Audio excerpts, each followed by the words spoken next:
Hello students, आज हम करेंगे होम साइंस का नेक्स्ट चैप्टर जो है संचार माध्यम और संचार प्रौद्योगिकी, मीडिया एंड कम्युनिकेशन टेक्नोलॉजी। सबसे पहले हम इसमें पढ़ेंगे संचार क्या है, व्हाट इज़ कम्युनिकेशन। ठीक है, कम्युनिकेशन होता क्या है। हम सभी जानते हैं कि मनुष्य जो है वो एक सामाजिक प्राणी है। वह अकेले जीवन नहीं व्यतीत कर सकता। उसे जीवन की विभिन्न आवश्यकताओं की पूर्ति के लिए एक दूसरे पर निर्भर रहना पड़ता है और उसकी जो ये आवश्यकताएं हैं वह तभी पूरी हो सकती हैं जब वह दूसरे व्यक्ति के सामने अपनी भावनाओं, जो उसके विचार हैं, जो उसकी आवश्यकताएं हैं, उसे व्यक्त करे और उसे इस प्रकार व्यक्त करे कि वह उन्हें सही ढंग से समझ ले। तो दो या दो से अधिक व्यक्तियों के बीच सूचना, विचार तथा अनुभवों के इसी आदान प्रदान को हम क्या कहते हैं, संचार कहते हैं। संचार को निम्न परिभाषाओं द्वारा समझा जा सकता है: किसी परिस्थिति, विषय, मुद्दे से संबंधित किसी भी प्रकार की जानकारी या सूचना अथवा विचारों को दूसरों तक विभिन्न संचार माध्यमों द्वारा संप्रेषित करने की प्रक्रिया को क्या कहते हैं, संचार कहते हैं। विभिन्न संचार माध्यम कौन से होते हैं? डायरेक्ट वे भी होता है, किसी लेटर के थ्रू भी होता है, फ़ोन कॉल के थ्रू भी होता है, नेट के थ्रू भी होता है, मेल के थ्रू भी होता है। तो ये सब क्या है, विभिन्न संचार माध्यम है। यह उसकी दूसरी डेफिनेशन क्या है? संचार दो या दो से अधिक व्यक्तियों के बीच तथ्यों, विचारों, सूचनाओं का मौखिक, लिखित अथवा संकेतों या मुद्राओं के माध्यम से आदान प्रदान की प्रक्रिया है।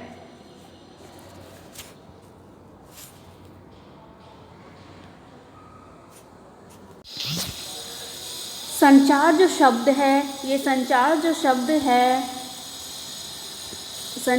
शब्द है वह अंग्रेजी भाषा के कम्युनिकेशन का पर्याय है, जो लैटिन भाषा के शब्द कम्युनिस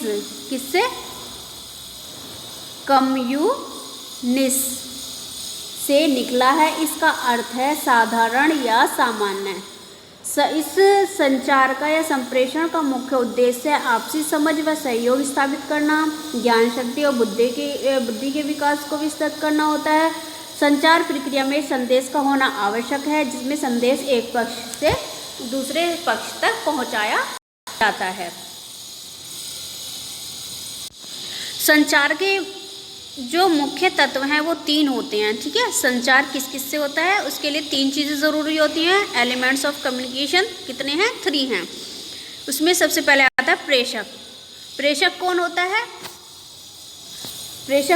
है? जो संदेश भेजता है, चाहे वो मैं हूँ चाहे आप हो। ठीक है, तो यहाँ पे प्रेषक कौन है? जो संदेश भेज रहा है। सेकंड उसका एलिमेंट क्या है? संदेश। कोई भी संदेश हो सकता है, या वो लिखित रूप में भी हो सकता है, या ओरल और मौखिक सूचना भी हो सकती है, कोई जानकारी हो सकती है जिसे हम दूसरे व्यक्ति तक भेजना चाहते हैं या प्रेषित करना चाहते हैं, उसे क्या कहते हैं? संदेश कहते हैं। थर्ड उसका एलिमेंट है प्राप्तकर्ता। जो संदेश प्राप्त करता है, जिसे हम संदेश भेजना चाहते हैं जिस व्यक्ति को, तो उसे हम क्या कहते हैं? प्राप्तकर्ता कहते हैं।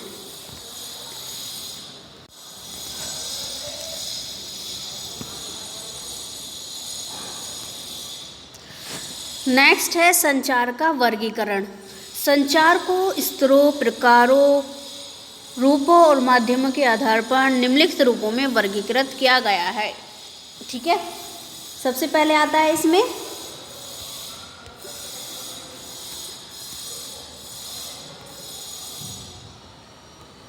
पारस्परिक क्रिया के आधार पर वर्गीकरण। पारस्परिक क्रिया के आधार पर ये कितनी तरह का होता है? 2 तरह का होता है, एक तरफा संचार और दुतरफा संचार। एक तरफा संचार क्या होता है? एक तरफा संचार में जो प्राप्त करता है, यानी हम जिसे मैसेज भेज रहे हैं, वो उसे मैसेज तो मिल जाता है, सूचना प्राप्त तो करता है वो, लेकिन जिसने सूचना भेजी है वह उसे अपना फीडबैक नहीं दे पाता, यानी अपनी प्रतिक्रिया नहीं दे पाता है। जैसे हम भाषण सुनते हैं, कोई नेता है वो अपना भाषण दे रहा है, लेक्चर दे रहा है, बट हम उसे कोई रिप्लाई नहीं कर पा रहे हैं, कोई फीडबैक नहीं दे पा रहे हैं, या टेलीविज़न पर हमने कोई शो देखा या कोई मैसेज सुना तो हम अपना फीडबैक उन्हें तभी नहीं दे पाते हैं। तो ये क्या है, एक तरफा संचार होता है। ठीक है, दुतरफा संचार कौन सा होता है? दुतरफा संचार में संचार दो या दो से अधिक व्यक्ति के बीच होता है। दुतरफा संचार में एक दूसरे से संप्रेषण करने वाले सभी पक्ष एक दूसरे के मतों, विचारों तथा सूचनाओं आदि का आदान प्रदान मौखिक, लिखित या संकेत रूप से कर सकते हैं। क्या होता है दुतरफा संचार में? दो या दो से अधिक व्यक्ति होते हैं जो एक दूसरे के विचारों, सूचनाओं का को मौखिक या लिखित रूप में एक दूसरे के जो सूचना है उसका आदान प्रदान करते हैं। जैसे मोबाइल फ़ोन पर हम बात करते हैं, हम अपनी भी बात कहते हैं और दूसरे की बात सुनते हैं, या हम अपने घर में किसी के साथ बैठकर बातें करते हैं, व्हाट्सएप पर चैटिंग करते हैं। तो ये सब क्या है? दुतरफा संचार है।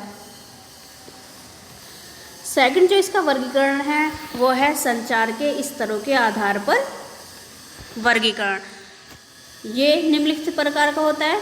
इसमें पहला आता है अंतरावैयक्तिक संचार या इंट्रापर्सनल कम्युनिकेशन। ठीक है, क्या है? अंतरावैयक्तिक संचार या इंट्रापर्सनल कम्युनिकेशन। इसमें क्या होता है? इसमें व्यक्ति द्वारा स्वयं से मन ही मन में संवाद करने से है। इसमें क्या होता है? व्यक्ति मन ही मन में किसी परिस्थिति या मुद्दे के विभिन्न पहलुओं का अवलोकन और विश्लेषण कर लेता है और अपना निष्कर्ष भी निकाल लेता है कि उसे वर्तमान या भविष्य में क्या करना है और क्या नहीं करना है। अंतरव्यक्तिगत संचार जो है एक कंटिन्यूअस प्रोसेस है, एक निरंतर चलने वाली प्रक्रिया है जो हर किसी व्यक्ति के भीतर चलती रहती है। जैसे कभी हम होता है ना एग्ज़ाम देने जाते हैं तो क्या होता है, हम मन ही मन अपना जो सिलेबस है, जो हमारा टॉपिक है उसे रिवाइज़ कर रहे होते हैं। तो वो क्या होता है? अंतरव्यक्तिक संचार। सेकंड क्या है? अंतर्वैयक्तिक संचार, इंटरपर्सनल कम्युनिकेशन। इसमें क्या होता है? दो या दो से अधिक लोगों के बीच आमने सामने की स्थिति में विचारों और मतों की साझेदारी होती है। ठीक है, यह फॉर्मल, इनफॉर्मल, औपचारिक या अनौपचारिक दोनों तरह से हो सकता है। इस प्रकार के संचार के लिए संचार के विभिन्न माध्यम जैसे शारीरिक संचालन, मुख मुद्राएं, हाव भाव होनी चाहिए, कोई लिखित मैटर होना चाहिए जिसका मौखिक तरीका, या कोई वॉइस हो सकती है जिसका हम प्रयोग करते हैं। थर्ड आता है समूह संचार। अंतर्व्यक्तिक संचार में जैसे पढ़ाई लिखाई संबंधी समस्याओं के बारे में अपने हम किसी मित्र से बातचीत करते हैं, या फिर किसी कोई भी प्रोग्राम है उसमें हम पार्टिसिपेट करते हैं। ठीक है, ये सब क्या है? अंतर्व्यक्तिक संचार। इसका थर्ड आता है समूह संचार। समूह संचार अंतर्व्यक्तिक संचार की तरह ही होता है। इसमें फ़र्क केवल इतना है, समूह संचार प्रक्रिया में दो या दो से अधिक व्यक्ति शामिल होते हैं। समूह संचार उसमें भाग ले रहे लोगों के बीच परस्पर स्वीकृत दृष्टिकोण और सामूहिक निर्णय लेने में सहायता करता है। इसके अतिरिक्त इसमें एक समूह होता है लोगों का। ठीक है, इसमें यह समूह के प्रत्येक सदस्य को अपनी अभिव्यक्ति करने का मौका देता है, जिससे व्यक्ति को अपने प्रभाव को बढ़ाने में सहायता मिलती है और उसका समूह में जो होता है स्थान ऊंचा होता है। भारत के ग्रामीण क्षेत्रों में पंचायत के सदस्यों द्वारा आपसी सहमति तथा सामूहिक निर्णय लेने की प्रक्रिया समूह संचार का ही उदाहरण है। होती है ना, गाँव में पंचायत होती है जिसमें बहुत सारे लोग इकट्ठा होते हैं, तो वो जो वहाँ पर जो संचार हो रहा है वो कौन से संचार का उदाहरण है? समूह संचार का। जनसंचार।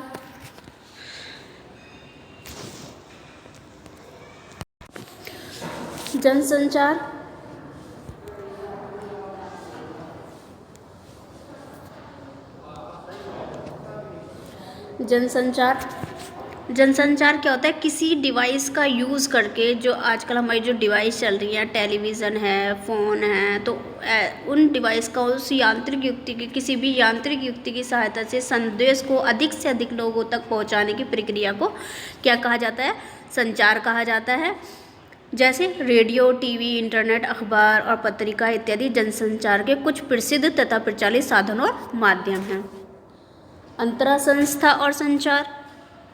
अंतरा संस्था संचार का तात्पर्य किसी सुव्यवस्थित संगठन के विभिन्न विभागों के बीच होने वाले आपसी संचार से है। मतलब कोई ऑर्गेनाइजेशन है या कोई कंपनी है, उसके जो अलग अलग डिपार्टमेंट बने होते हैं, उनका जो हेड होता है, उनके बीच होने वाले आपसी संचार से है। ठीक है, ये एक ही ऑर्गेनाइजेशन है। अंतरा संस्था संचार में क्या होता है, एक ऑर्गेनाइजेशन होती है, एक कंपनी होती है, उसमें अलग अलग डिपार्टमेंट होते हैं या अलग अलग पद होते हैं, और उन पद का जो हेड होता है, उस पद पर जो लोग काम करते हैं, उनके बीच होने वाले संचार से है। अंतर संस्था संचार, इसमें क्या होता है, अंतर संस्था संचार में अलग अलग संगठन होते हैं जिनके बीच संचार होता है। ठीक है, मतलब कंपनी एक नहीं है, अलग अलग ऑर्गेनाइजेशन है, अलग अलग कंपनियां हैं जिनके बीच होने संचार होता है, तो उसे क्या कहते हैं, अंतर संस्था संचार कहते हैं। इसका मुख्य उद्देश्य क्या होता है, विभिन्न संगठनों या विभिन्न ऑर्गेनाइजेशन के बीच आपसी सहयोग और समन्वय स्थापित करके समान लक्ष्य, जो अपना लक्ष्य प्राप्त करना होता है। ठीक है, इसका मुख्य उद्देश्य क्या है अंतर संस्था संचार का, विभिन्न संगठनों के बीच आपसी सहयोग और समन्वय स्थापित करके अपना जो लक्ष्य है, जो हमारा उनसे जो मीन्स है, जो हमारा मतलब है उनसे, उसे प्राप्त करने से है। जैसे आजकल देखा है ना, कोरोना वायरस जैसी महामारी से निपटने के लिए क्या है, विभिन्न देशों की सरकार क्या है, एक दूसरे से मिलकर काम कर रही है ताकि इस महामारी से बचा जा सके। अब आता है संचार का थर्ड पार्ट, संचार के साधन अथवा विधि के आधार पर वर्गीकरण। इसमें पहले आता है शाब्दिक या मौखिक संचार। दो या दो से अधिक लोगों के बीच संचार के लिए मौखिक रूप से बोले गए शब्दों और वाक्यों के उच्चारण को क्या कहते हैं, मौखिक या शाब्दिक संचार कहते हैं। जैसे मौखिक आप पढ़ते भी ओरल, जो से बोला जा रहा है, तो उस संचार को क्या कहते हैं, मौखिक संचार।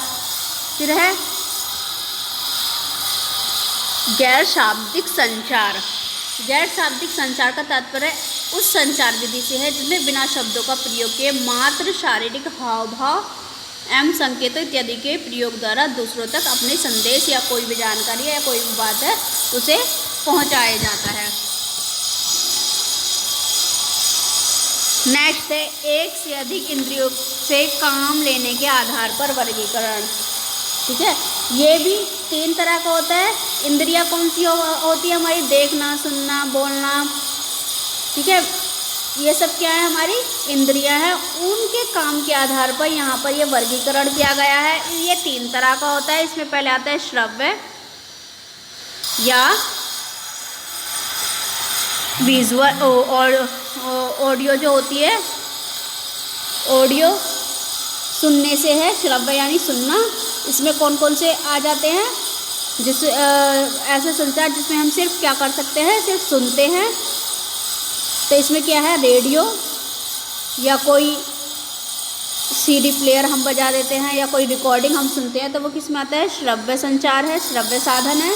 ठीक है, दूसरा आता है इसका दृश्य माध्यम संचार का। तो इसमें क्या होता है, हम देख सकते हैं। ठीक है, जैसे टेलीविज़न हो गया, चार्ट हो गए, पोस्टर हो गए, वो क्या है, दृश्य साधन है संचार के। एक आता है दोनों को मिला के दृश्य श्रव्य संचार। इसमें क्या होता है, हम देख भी सकते हैं और सुन भी सकते हैं। जैसे टेलीविज़न, कोई वीडियो फिल्में हैं या इंटरनेट पे हम कोई वीडियो चलाते हैं, तो वो सब क्या है, दृश्य श्रव्य संचार होता है।